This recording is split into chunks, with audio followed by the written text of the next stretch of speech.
दीन दयाल हरे, अजर अमर है परम तत्वयु,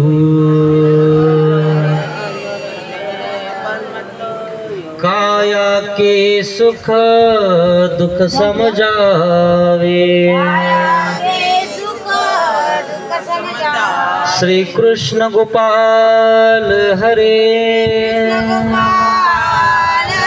दीन दयाल हरे, सखा सारथी शरणागत के, सदा प्रीतपाल हरे, श्री कृष्ण गोपाल हरे, दीन दयाल हरे, दीन दयाल हरे, दीन दयाल हरे, दीन दयाल हरे। श्री गोपाल कृष्ण महाराज की जय। दंडवत हो। तालुका वसमत, जिल्हा हिंगोली, गाव रिधुरा या गावामध्ये महानुभाव शिदोरी सत्संग या ठिकाणी चालू आहे। या सत्संगामध्ये सर्व तन्मय झालेले आहेत। ज्ञानमय शिदोरीकडे सगळे सरकत आहेत। कोणालाही वाटतं की आपल्याला सुद्धा ज्ञानाची शिदोरी थोडीशी भेटावी, या आवडीनं सगळेजण आपल्या घरचे सगळे काम आवरून लवकरात लवकर आपल्या हृदयामध्ये ज्ञानमय शिदोरी कशी जमा होईल या हेतून आपण सगळेजण या ठिकाणी जमा होता आणि ते चिंतन करता। अशा प्रकारे खूप सुंदर असा कार्यक्रम आपल्या देवाचंही पौत झालं आणि आजही आपण सगळा कार्यक्रम व्यवस्थितरित्या केला। ज्या ठिकाणी अवसर असतो, धर्मचर्चा असते, त्या ठिकाणी देवाचं अवस्थान असतं। देव मागे येऊन उभा राहतो आणि म्हणून परब्रह्म परमेश्वर आपल्या पाठीशी आहे आणि ज्यांच्या पाठीशी देव आहे त्यांना देवाकडे जावा असं वाटतं आणि ते जातातही, पण जात असताना कोणी त्यांना अडचणी निर्माण करतात, कोणी जाऊही देत नाही आणि काहींना जा म्हणतात तर ते जात नाही। जेथ चेने असते तेथ दात नाही, जेथ दात असते तेथ चेने नाही, असं आहे। आणि म्हणून सर्वज्ञ श्री चक्रधर भगवंताच्या सन्निधानामध्ये एक भक्त, एक देवाचा शिष्य अति आवडीनं देवाजवळ राहत होता, खूप आवडे। देवाचं प्रवचन, देवाचं सौंदर्य, देवाचं सर्व त्याने ते बघितलं आणि देवाला तो वेध लागला।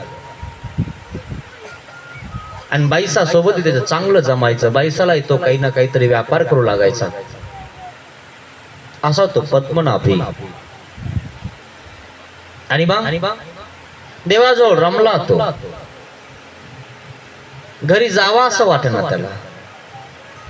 बघा तुम्ही इथं आल्यानंतर तुम्हालाही शांतता वाटते, असं वाटायला लागतं ना, किती मस्त आहे ना, किती शांतता आहे, काही गोंधळ नाही, गडबड नाही, सात्विक आहेत सगळे, है ना। आणि म्हणून तुम्हाला सुद्धा आश्रमात, मंदिरात, मठात आल्यानंतर बसावं वाटतं थोडा वेळ, की नाही?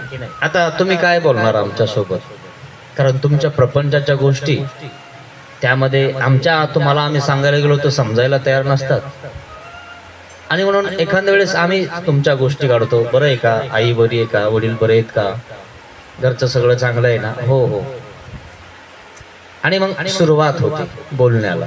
नाही तर आल्यानंतर तुम्ही बसूनच राहता चिपचाप. काय बोलावं आता? नुसतं बसूनही राहायला बरं नाही वाटत. काय करावं? कौरक बसावं असंही वाटायला लागतं. पण शांतता वाटायला लागते आणि म्हणून माणूस बसायला लागतो. ज्या ठिकाणी संत आहेत त्या ठिकाणी शांतता आहे. आणि ज्या ठिकाणी नाहीये, आपल्या घरी कल आहे बघा तुम्ही. कलकल चालूच असते. काही ना तरी चुकन, काही ना काहीतरी कमी पडेल किंवा भाजीत मीठ कमी पडेल हे ना. आणि बस मग सुरू होतो कल. रोज सांगावं लागतं. आणि संध्याकाळी काय म्हणता माहिती की लोक त्या नमकला संध्याकाळी मीठ म्हणत नसतात, गोड म्हणत असतात. आता ही बिचारी शेतातून आलेली असते, धावपळ, काम, डोक्यावर भारा, कशाचा लाकडा, घरी चूल पेटवायला काही नाही, पाऊस पडलाय, आलं सरपणी ओरलंय, पण तिनं कस तरी आपलं राखेल टाकून काहीतरी टाकून पेटवलं. त्याच्यात त्या ठिकाणी झाली गडबड, केलं है ना. थोडं कच्च थोडस पक्क, पण तिच्यात नमक टाकायचं विसर. हा भाऊ बसला जेवायला, झालं नाही आवर लवकर. आता बसला, सगळं झालं, बसा, तव्यावर चित देते, गरम गरम घ्या, सगळं करतो. पण हात तोंडात घास घालतो, त्याला पानचट लागतो. रोज सांगावं लागतं है की नाही. गोडान गोडान आता ही जातीन, गोडच घेऊन येतील, साखरेचा डब्बा देतो.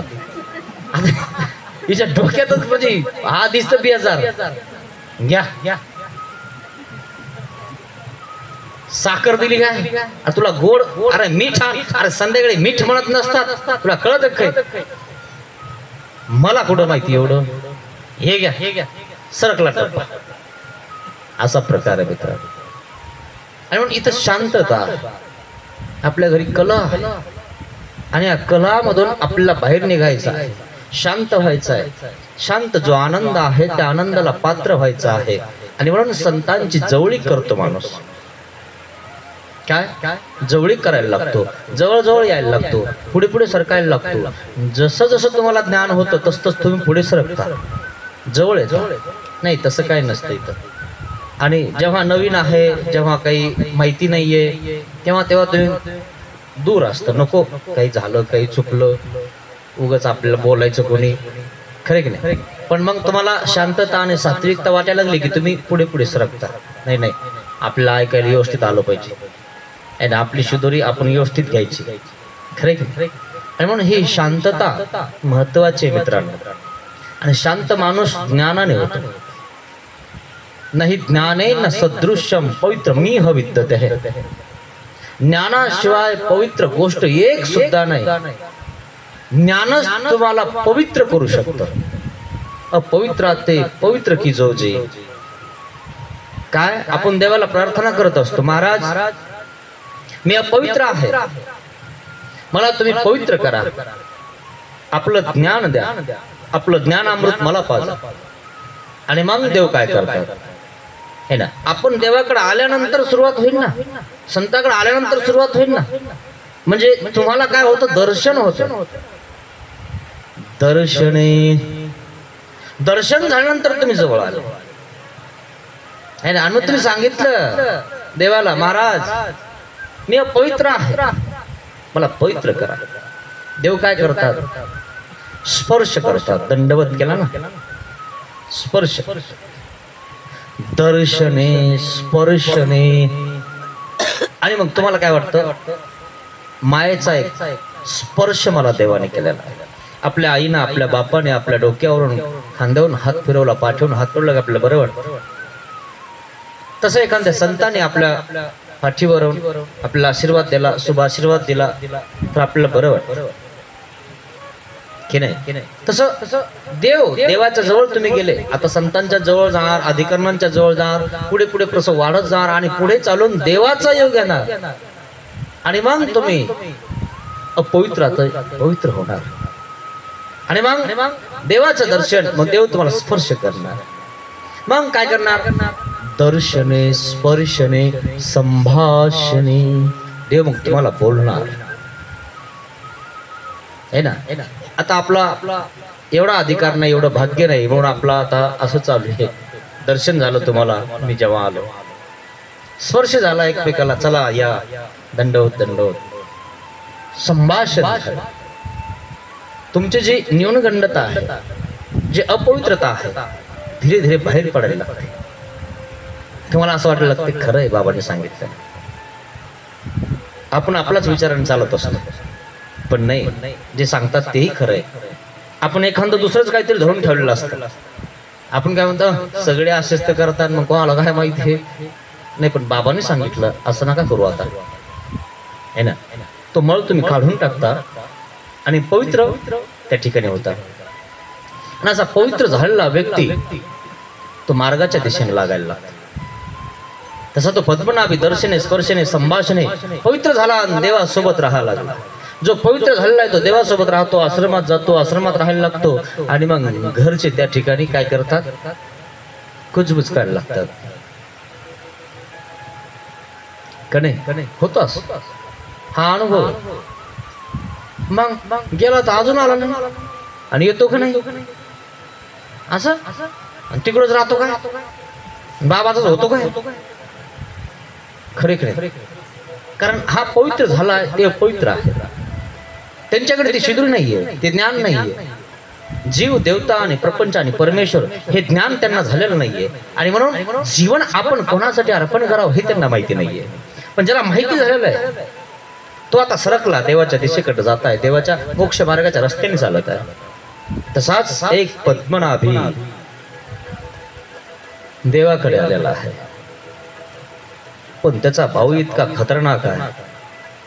हा एखादा व्यक्ती घरामध्ये चांगला असतो, सात्विक असतो, त्याला असं वाटतं की आपण मार्गात जावं, मार्गात राहावं, कदाचित आपण देवधर्मच करत राहावं. परंतु घरच्याने करू दिलं पाहिजे ना. आणि म्हणून पद्मनाभींना असा एक मनोरथ सुद्धा केला होता, जर माझ्या घरचे सगळे चांगले असते ना, मी माझ्या घरचेही सगळे देवाजवळ राहिलो असतो. आणि म्हणून देवाने यावर धांदूल मोक्षाची कथा सांगितली. काय बाई, हा जीव येथून दवडा, हा सहकुटुंबी मोक्षा जाऊ पाहताय. सहकुटुंबी आपण सगळेच मोक्षाला जाऊन सगळेच जाऊ, कोणी येणार आहे का. हा, तुमच्या घरचे येऊ शकत नाही, तर तुम्ही सगळे कधी येणार. आणि मग कधी कधी लोक आम्हाला प्रश्न करतात, बाबा सगळ्यांनीच असं केलं, मग हे कसं चालायचं. लय हुशार लोक झाले हो, हे कसं काय चालायचं. मग सगळ्यांनी दीक्षा घेतल्या. भाऊ, तुझ्या घरचेच घे आधी, सगळेजण या, तुमच्या घरचे तर या ना, मग बघू नंतर. येता का तुम्हाला जायचं, आम्हाला नाही, तुम्ही तुमचं पा. हा, एखादी अशी म्हणते, एखादी म्हणते तुम्ही जाऊन तर पा, कोणता बाबा तुम्हाला भेटलं पाहते. हा, त्या बाबाला नाही धरणार ना मी, मग सांगते तुम्हाला. तू बाबाला बोलून बघ, फक्त तुला दाखवतो काय. पाहू ना तुम्हाला कोणता बाबा दीक्षा देतो. असंच आहे मित्रांनो, घरी घरी इकडे आले होतं, दंडवत दंडवत, बाबा तुम्ही आले, बरं झालं वगैरे वगैरे, ते समजून जातात सगळ्या. पण घरी मात्र तुम्हाला सांगतो, बाबाचं सगळं म्हणजे काही राहत नाही. खरं सांगतो तुम्हाला मित्रांनो. पण मग तेही आल्यावर बिचारी बाबाची मान करतात, सगळे व्यवस्थित दक्षिणा पण करतात, है ना. आता माघारी काय करतात हे तुम्हाला माहितच, काही सांगायची गरज नाही. आणि म्हणून तसं तुमच्यात बी आहे, खरे की नाही, तुमचे संबंधी एकमेकांची सगळ्याची हे करतात, है ना. तसा पद्मनाभी आहे, तो पवित्र झालेला आहे, त्याचा अधिकार बांधलेला आहे, आणि तो आता देवाकडे राहत आहे. आणि म्हणून देव कथा सांगत आहेत पद्मनाभीची. जोगनायका विज्ञापनी, जोगनायका विज्ञापनी, जोगनायका विज्ञापनी, पाठवणी देणे, पद्मनाभी पाठवणी देणे. जोगनायक त्याचा श्रेष्ठ भाऊ आहे, मोठा भाऊ आहे. आणि जोगनायक असा तसा नाहीये, राजकीय क्षेत्रातला आहे, सगळ्या गोष्टी त्याच्याकडे आहेत. आणि हा त्याचा भाऊ लहाना मार्गात गेला, देवासोबत गेला आणि देवासोबत राहायला लागला.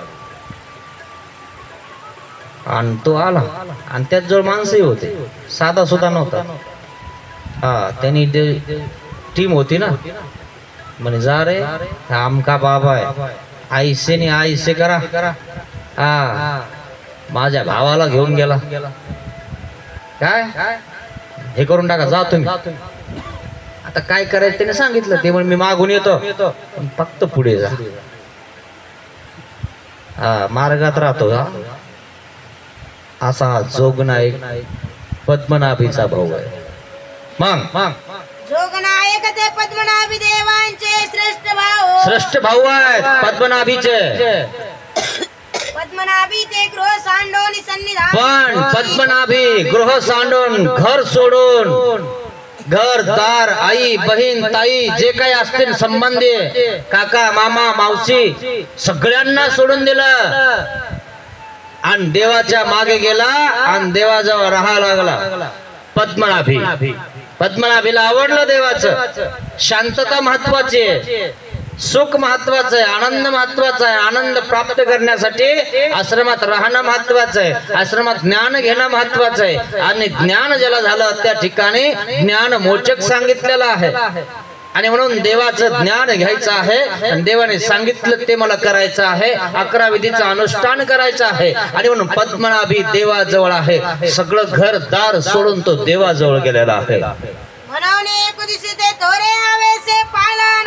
आता बरेच दिवस झाले हा मोठा भाऊ थोडा फिरत असेल इकडं तिकडं, तो राजकीय क्षेत्रातच होता. हे लहान गेल्यामुळे घरच्याची काही सोय लागना. ते गुरं गिरं काही असनच ना, घरी काही तर राहतच, खरं नाही. मग ते बेजार हे बेजार, ताना ताण. पण हे असतं तर बरं झालं असतं, शेतात गेलं असतं, ते गाईला पाणी पाजलं असतं, काही ना काहीतरी वैरण टाकली असती, जे काही असेल ते. पण हे गेल्यामुळं ताण झाला. हा कुठं गेला म्हणे, मार्गात गेला. याला आता आणतो म्हणे. हा मार्गात राहतो का, कोण ठेवलं याला? हा पद्मनाभी काय म्हणतो, आवेश. हा पाहतोच म्हणे आता कुठे हा. मग पद्मनाभी मग पद्मनाभी आवेश बघणार मी कसा येत नाही हा. पाईक परिवार निवडला, एकदम चांगले पाईक घेतले. पाईकाजवळ एकदम चांगल्या व्यवस्थित खांड दिलेल्या आहेत, तलवारी दिलेल्या आहेत. हे बा व्यवस्थित जा म्हण तिथं. माझा लहान भाऊ तिथं आहे, तुम्ही पुढे जावे, मी आता येतो, तुम्ही फक्त जा म्हण त्या ठिकाणी. चांगदेव. आणि हे सगळे पाईक वगैरे आले ना, देवाचं ह्या गावून त्या गावाला मुक्काम असायचा. आता कुठं मुक्काम, यांना ठेपा लागला. देवाकडे आले मित्रांनो. आता तुम्हा आमच्याकडे कोण येणार नाही. लय येता भाऊ, आम्हालाच माहिती काय चालू आहे. आमचं तुम्हाला वाटलं की एवढं सोपं आहे येणं आणि घेणं, आहे ना. ज्या वेळेस खरं येतं का माणूस त्यावेळेसच करतो. आलो इथं जाऊ देईना, बरं जाऊ देऊ राहिलो ते हे देईना, हे देईना. नको रे भाऊ, तू नको, तू काही खरं खरे खोट आहे. मग आलं म्हणे कामच काम झालं, मला लवकर करायचं हे तर लवकर घ्यायचं तर हे काहीच करू दे ना म्हणे. त्याची किंमत तेव्हाच कळते जेव्हा आपण त्याच्यात जातो.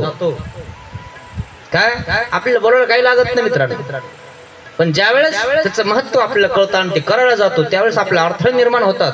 त्यावेळेस आपल्याला कळायला लागतं की अरे मला वाटलं सहज होऊ देतील, पण इथं काहीच करू दे ना. पद्मनाभीनं सांगितलं, पद्मनाभाच्या भावाने सांगितलं जा पुढे जा आणि तिथं आमके आमके बाबा आहेत, जा आईसवणी करा.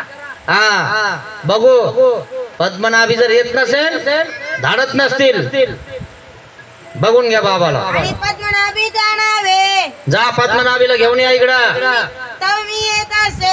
आणि तितक्यात मी पोहोचतो तिथं. आणि मग पायी परिवार आणि मग पुढे पाठवलेले आहेत, सगळ्यांजवळ हत्यार आहेत. पाहिलं का कशाला आलेत, हत्यार घेऊन न्यायला आलेत. कोणाला? पद्मनाभीला. आता पद्मनाभी काही दरवाजानी लावले का, काही उत्पन्न नाही का त्याच्या देवाला? यालाच उत्पन्न सुरू झालंय. देवाजवळ राहत होत, जस काय देवाला स्वार्थ आहे त्याचा. काय गरज आहे देवाला त्याची? अरे मोक्षाच्या रस्त्यावर चाललेला आहे तो, म्हणून तो राहिलेला आहे. पण यांना वाटलंय बाबाने काम दाखवले म्हणे, बाबाने सांगितलं याला कानात. किती कानात सांगा कोणाच्या? जे जायलेत का त्यांना आम्ही म्हणतो घ्या. जे कोणतंच फुल कामाचं नाही, ते तुमच्याही कामाचं नाही. काय आणि देवा वाहिलं तरी ते दिसणार नाही फुल आहे की नाही, तरी ते काय म्हणतो नको नको. बरं आहे आपलं इकडं. आणि हे गेलोय याला आणायला याचा मोठा भाऊ जातोय, पाईक परिवार.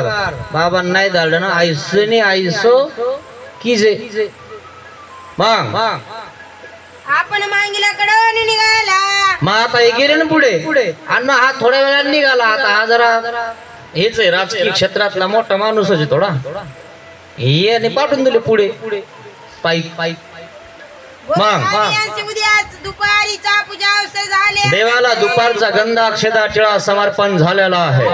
झाली, देवाची आरोग्य संपन्न झालेली आहे. पौड झाला, आणि देव विश्रांती करत आहेत. पौड झाला, आणि मग देव उठलेले आहेत. शाळे आसने उपविष्ट. आणि देव असेच पट्टीशाळेवर बसलेले आहेत, उपविष्ट झालेले आहेत आपल्या आसनावर. वेळीचा भक्तजने भिक्षा करून आली. आणि मग भिक्षा करून आले भक्तगण. भक्तजने म्हणतले, भक्तजन काय म्हणतात? जी महाराज आले. पायीक आले. महाराज पायीक आलेत म्हणे 5-7 आपल्या आश्रमाकडे जेव राहिले. काय भानगड आहे ना, घाबरले नाही. आता हे संत बिचारे घाबरून जातात, सात्विक वृत्तीचे असतात. पायीक आले म्हणे महाराज, काही करणार तर नाही ना आपल्याला. देव काय म्हणतात? घाबरू नका, याचा भाऊ यातने आवे. घाबरून जाऊ नका म्हणे. याचा भाऊ येत आहे. भाऊ कोणाचा? पद्मनाभीचा. पद्मनाभीचा भावाने हे पाठवले. पद्मनाभीला जर नाही पाठवलं ना, आईसे करावे. घाबरून जाऊ नका. आणि आपण पद्मनाभीला काय बोलवलंय का? ही म्हणलंय का? आणि त्याच्यापासून आपला कोणता फायदा आहे का? आणि आपण त्याला बळच राहून घेतलंय का?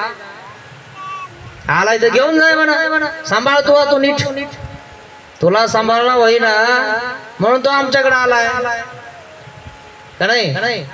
त्याला देवाचा वेध लागलाय, त्याला मोक्ष पाहिजे म्हणून आलाय. आणि त्याला तुला न्यायचा असेल तर आम्ही काय करू शकतो का नाही? पण सगळं करणारा कोण आहे? देव आहे. संयोग योग साह्य येतनी माया करी. त्याला मार्गात आणलं कोणी? संयोग योग साह्य झालं कोणाचं? देव जर म्हणला ना बस. देव काय म्हणतात? जर समजा आभाळ पडलं तरी आम्ही धरू, फक्त तुम्ही आम्हाला धरलं ना, आम्हाला सोडायचं नाही.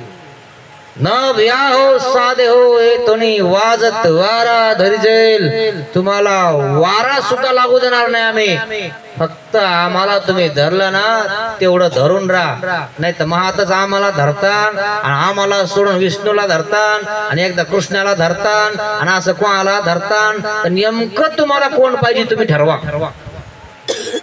आम्ही तेव्हा येणार नाही. काय आम्ही तेव्हा येतो जेव्हा जो आमचा आहे. आणि म्हणून द्रौपदी काय? द्रौपदी आहे. द्रौपदी काय करते? सगळ्यांकडे जाते. काय सारीवर सगळ्यांना हरले गेले. पांडव सगळं आपलं राज्य हरले गेले. मग भावाला पण हरले गेले. धर्मराजाने स्वतःला पण लावून टाकलं. त्यावेळेस दुर्योधन म्हणतो काय उरलंय का लावायला? काय कर्ण म्हणतो आहे का काही लावायला? आता संपलं तुमचं, तुमच्याजवळ आहे तरी काय? दुर्योधन म्हणतो नाही. कसं? स्त्री आहे ना, पत्नी आहे ना. काय ते एक द्रव्य आहे, ते लावून टाक. आणि सगळेजण रागवतात, पण धर्म धर्माने काम करतो. राजाला जर चेतावणी दिली तर राजाने ती स्वीकारली पाहिजे. आणि धर्म म्हणतो ठीक आहे, तू म्हणतोस तसा, टाकला डाव, हरून गेला. आता सगळे गुलाम झाले दुर्योधनाचे. मग सांगितलं दुःशासनाला, जाय दुःशासना, द्रौपदीला फरफडत वडत आणि राजवाड्यात घेऊन ये. दुःशासन गेला. भाभी तुम्ही हरल्या गेल्या, तुम्ही आमच्या झालेल्या आहात, तुम्हाला राजवाड्यात बोलवलं, सभेत बोलवलेलं आहे, तुम्ही चला. ती म्हणते मी येत नाही, जा, मी रजस्वला झालेले आहे, तुम्हाला यावं लागन, जा सांग जाऊन मी रजस्वला झालेले, मी येऊ शकत नाही. गेला परत सांगितलं दुःशासनाने दुर्योधनाला. ते असं म्हणते मी येत नाही, मी काय वस्तू आहे काय एखादी अशी डावावर लावायला, असं येत नाही, अरे जा बडत आण. पुन्हा गेला दुःशासन. गेल्यानंतर सांगितलं भाभी तुम्हाला यावं लागन. मग तो धरायचा प्रयत्न करतोय, तो सांगतोय बघ जरा असं काय करशील ना, हा मी अर्जुनला सांगन, भीमाला सांगन, सगळ्यांना सांगन, हे बघ बर का, हात लावू नकोस. हा आणि मग तो म्हणतो ती काय येईना, पुन्हा वापस येतो, येत नाही म्हणे ते.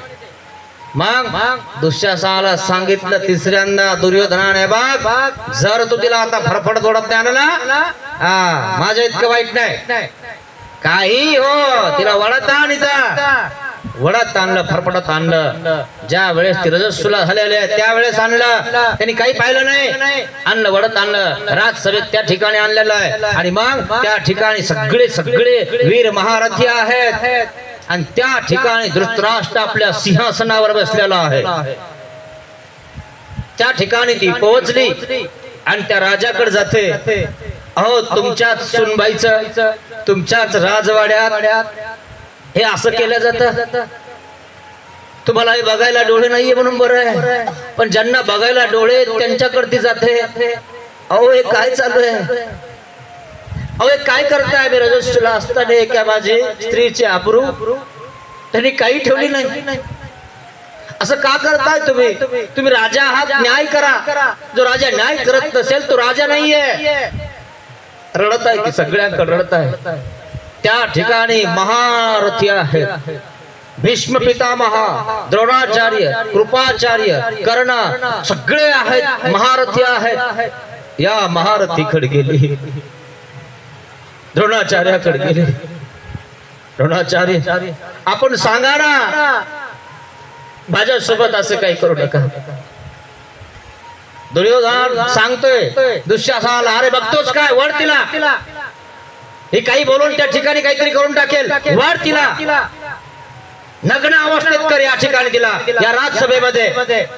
सगळ्यांच्या पाया पडते जाऊन, दुःशासनाकडे जाते, द्रोणाचार्याकडे जाते, कृपाचार्याकडे जाते. कृपाचार्य तुम्ही कुलगुरू आहात, सांगा ना आपल्या शिष्यांना, सांगा ना आपल्या राजाला, सांगा ना. तिच्या जाऊन पाया पडली, कृपाचार्याच्या जाऊन पाया पडली. त्यांनी खाली बघितलं, पुन्हा वर नाही बघितलं. द्रोणाचार्याकडे गेली, त्यांनी खाली बघितलं, वर नाही बघितलं, सगळ्यांकडे गेली. भीष्म पितामह, जर भीष्म पितामहांनी बाणावर हात ठेवला असता, जर समजा तो म्हणला असता, तुम्हाला सांगतो एकाचाही लाग नव्हता पुढे यायचा, एकाचाही. भीष्म पितामह म्हणजे साधे सुधे नाहीये, योद्धे आहेत ते, इतके योद्धे आहेत, हस्तिनापुर काय काही हलवून टाकलं असतं त्यात. भीष्म पितामहाच्या पाया पडले, आपल्या शिष्याला समजावून सांगा, मी तुमची आहे आणि तुमच्या राजवैभवाची मी एक स्त्री, मी राणी, आणि माझी इज्जतीचे लखतर या ठिकाणी तुम्ही लटकवत आहात. सांगा समजावून, चांगलं नाही, एखाद्या नारीचा अपमान करणं चांगलं नाही, सांगा. भीष्म पितामहाने खाली बघितलं, सगळ्यांच्या जाऊन पाया पडली. धृतराष्ट्राकडे गेली, त्याच्या पाया पडली. सगळ्यांच्या पाया पडली, कोण जवळ आलं, कोणाच्या पाया पडायचे ध्यानात ठेवा मित्रांनो.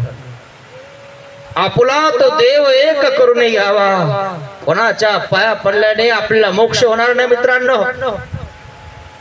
सगळ्यांच्या पाया पडून इतक्या रात सभेमध्ये एकही उठला नाही तिच्याकडनं. कोण उठलं? किती महारथी आहेत.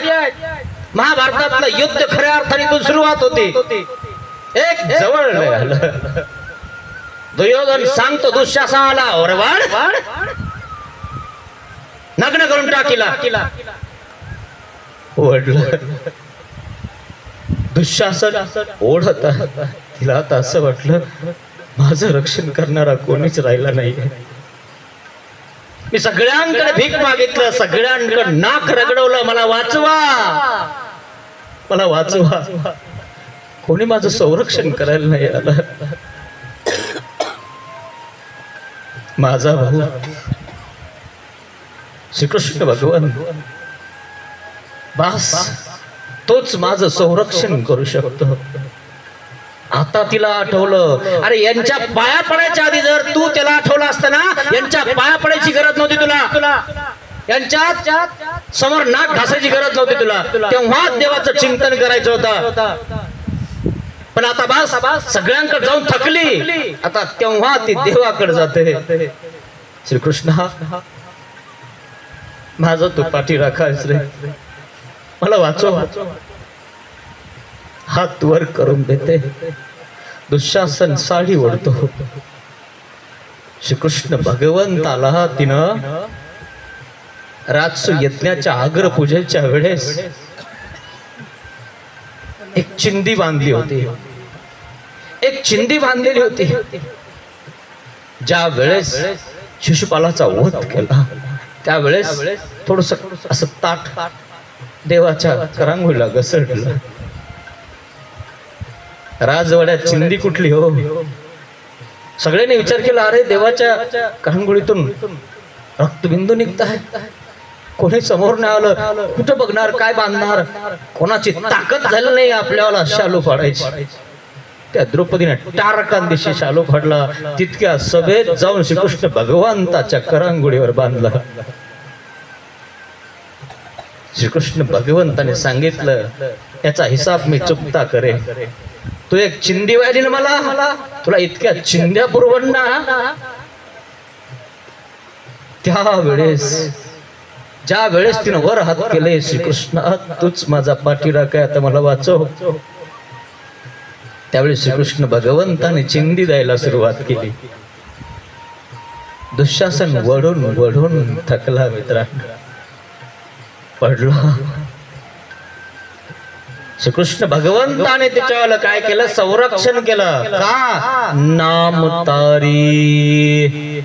आणि मग कोणाचं नाव घ्यायचं ध्यानात घ्या, कोणाच्या पाया पडायचं ध्यानात घ्या. ती कोणाच्या पाया पडली, पण शेवटी कोण कामाला आलं हे तुम्हाला मी सांगण्यासाठी ही महाभारतातली मी कथा तुम्हाला सांगितलेली आहे.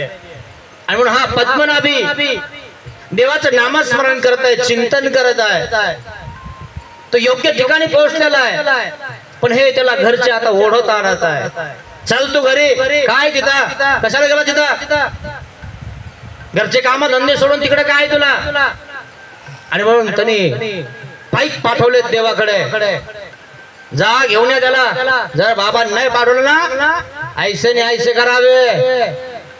मग ते पाईक पुढे आले, पाईक पुढे आलेले आहेत ते. पाहिलं देवाला, त्याची कुमती गेली. आणि देवाला बघितल्यानंतर जे करायचं ना, ती कुमती म्हणजे ते करावं असंच वाटणार. कारण देव बघितल्यानंतर देव पण खरं देवाकडे होतं, आणि ते देव पण असुरांचं सुद्धा नाहीसं होत होतं. म्हणजे असुरपणही नाहीसं होत होतं देवपणामुळं. देव दिसायला इतके सुंदर होते ना, बस बघणारे बघतच राहत होते. 32 लक्षण सुस्वरूप जो अवयव जैसा व्हावा तैसाची. माहितीये देवाकडे कोण कोण वेधलं गेलं? देवाकडे साप वेधला गेला. सर्वज्ञ श्री चक्रधर भगवंत असेच लघु परिसराला गेले आणि उभा राहिले. नागदेव आचार्याले म्हणे, महाराज इथं का उभा राहिले? प्राणिया एका ते संबंधू दे जताय. म्हणे कुठं आहे कसा म्हणे ते नाही का त्या बिळातनं आम्हाला साप बघत आहे तो आमचं दर्शन घेत आहे. सापाला सुद्धा देवाचं दर्शन घ्यावं असं वाटलं आणि म्हणून देवाकडे कोण नाही आला. सवळदोरून जात असताना देवाच्या मागे वाघ आला. भक्तजन घाबरले म्हणे महाराज म्हणे काय झालं वाघू असं कुठे.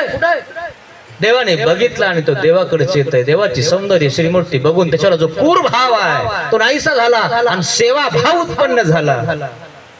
जाळीच्या देवावरून सवळेदोर आपण करतो की नाही येताना तसा तो प्रसंग. देव काय म्हणले अरे घाबरू नका तो आपल्याला काही करणार नाहीये.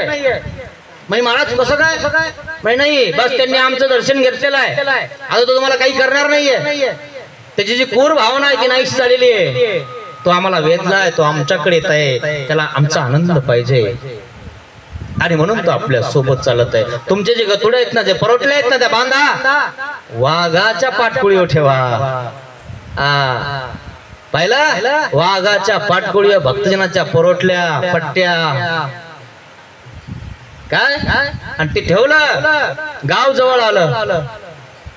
देव काय म्हणतात अरे आपल्या परोटल्या काढून घ्या. म्हणे महाराज राहू द्या मी राहू द्या खरं आहे पण हा वाघ आहे आणि वाघ गावात आल्यानंतर गावातले लोक काय करतील प्रश्न. गावात वाघ आला म्हणलो गावात तर वाघाला आधी उपद्रव करतील ना मारतील ना नाही तर ते आपल्याला मारण है ना कोण सांगणार तुम्ही. म्हणून आपल्या परोटल्या घ्या आणि देवाने सांगितलं महात्मा तुम्ही आता जा. काय देवाकडे पुन्हा कोण आलं ससा आला. प्राणी येतात देवाकडे आणि देवाने सृष्टीची रचना तुमच्यामुळे केली तरी तुम्हाला अजून कळणार तुम्हाला कोणाकडे जायचंय. प्राण्यांना कळू राहिलं त्या सस्याला कळालं. ससा धावत पळत आला त्याच्या मागे पारदे लागले कुत्रे लागले कुठं वाचू काय करू आता मला मी गोष्ट मला खाणार मला कापणार माझं कातड काढून माझ्यावाली भाजी करून खातील. कोणाकडे जाऊ कोण वाचवून मला या जंगलामध्ये. रम्य ठिकाणी सर्वज्ञ श्री चक्रधर भगवंत एका मोठ्या शिळावर बसलेले होते. बघितलं त्याने देवाकडे बघितलं आणि देवाकडे बघितल्यानंतर त्याचा निर्भय पण त्या ठिकाणी गेलेला आहे. तो घाबरला नाहीये देवाकडे पोहोचला. हा देव मला वाचू शकतो. टणकन दिशी उडाला आणि देवाच्या मांडीवर जाऊन लपून बसला. महाराज मला वाचवा. हे पारधी कुत्रे माझ्या मागे लागले. काय कोणाला शरण जायचंय ध्यानात घ्या. आणि मग देवाने सांगितलं त्या ठिकाणी पारध्यांना त्या ठिकाणी देवाने आपलं मौन तोडलं. काय खाल्लं तुमचं या सस्याने का मारता याला.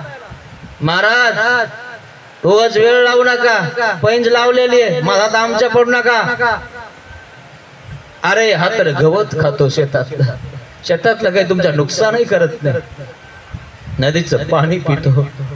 तुमच्या लेकराला जर कोणी कापून खाल्लं तुम्हाला कसं वाटेल. त्यावेळेस त्यांना वाटलं महाराज चुकलं आमचं. तिरकमट्या खाली टाकल्या. यावर देवाने एक वचन सांगितले शरण आल्या काही मरणासे जो आम्हाला शरण येतोय ना त्याचं संरक्षण करणारे आम्ही आहेत तुम्ही कोण. आणि म्हणून देव म्हणतात जर अर्जुनाच्या केसाला जर धक्का लागला असता ना येरी डोई उलटून फेकून दिली असती पृथ्वी. भक्ताच्या केसालाही धक्का लागू देत नाही पण भक्त व्हा मित्रांनो. विभक्त होऊ नका नाही तर गुरुवारी तिकडं मंगळवारी इकडं शनिवारी तिकडं असे जर असाल ना कोण धरण तुम्हाला. तुम्ही धरणा देवाला. भक्त महत्वाचा काय असं डोमेग्रामला स्वामी होते.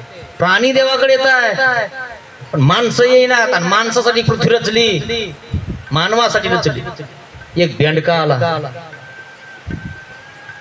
आला देवाचा अवसर चालू होता गंधा अक्षदा विडा. कारण बेंडकेला असं वाटतं की देवाचा अवसर बघावा माणसांना वाटत नाही. काय तेव्हा आवरलं खरे आहे की नाही. बेंडका आला आणि माऊसा वगैरे सगळेजण होते तिथं.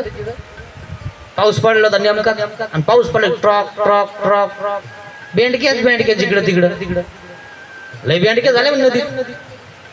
म्हणे हे काय बेंडका इथं आला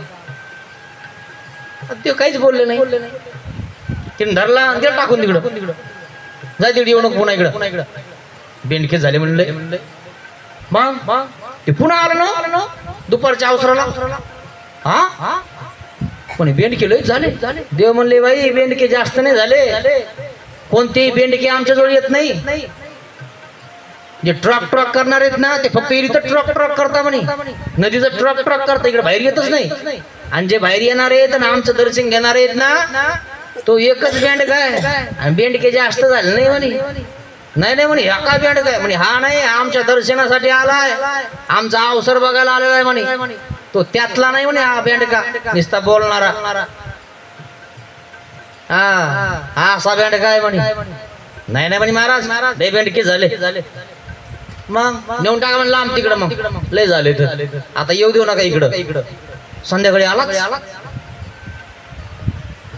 भक्तजन म्हणले पुन्हा आला का तोच आहे का दुसरा आहे भक्तजन म्हणले तोच आहे देव म्हणतात तोच आहे नाही म्हणे महाराज लय बेंडके झाले असं देव म्हणले एक काम करा आता त्याच्या गळ्यात आडकन करा खून करा तोच आहे का दुसरा आहे कोणते बेंडके येत नाही तर लय अवघड मित्रांनो नुसते ट्रक करता बाकीचे हा तिथंच सटाक्या सोडतील इथं आले ना असे थंडी होऊन जाता ना तू म्हणत होता विचार ना मग तू आता मी येरी म्हणत होतो म्हणे कुठं ना आधी लागता म्हणे बाबाच्या खरं की नाही तिथं काही सोडतील हा शास्त्र प्रमाण लागतं आणि जो पोहोचले तोच बोलतो आणि तोच करतो हा उगाच आपलं आपण बोलतो हाय म्हणून आपलं बोलायचं काय पण वाट्यावर हा नाही जमत मित्रांनो एवढं सोपं नाही हा पाणी आटलं ना त्या बेंडक्याला पुढं जाऊ सुधरत नाही कवर पुरणार तुमचं पाणी याचं ऐकलं त्याचं ऐकलं उडत ऐकलेलं पुरण का तुम्हाला बुडातून लागतं शास्त्र हा आणि मग किती ट्रक करणारे होते हा देव म्हणले आला की नाही म्हणे हा त्यातला नाही हो म्हणे महाराज अरे बेंडक्याला वेध लागला त्याला आवडी संचरली का नाही संचरली मग अजून कोणाला संचरली भारद्वाजा पक्षी हा भारद्वाजा पक्षाला सुद्धा वेध लागला देव खानेपुरीला मुक्कामी होते देवाचा अवसर त्याने बघितला मग आता देव चालले दुसऱ्या गावाला मग चालल्यानंतर काय झालं तो पक्षी देवासोबत निघाला का देवाला बघत निघत आहे देवासोबत मला जायचंय त्या पक्षाला वाटतंय देवासोबत तो पक्षी निघाला आणि देव म्हणतात अरे हा पक्षी आपल्या सोबत येतो काय नाही म्हणे महाराज दुसरा असन बघून घ्या म्हणे तोच का दुसरा आहे आता पुन्हा आला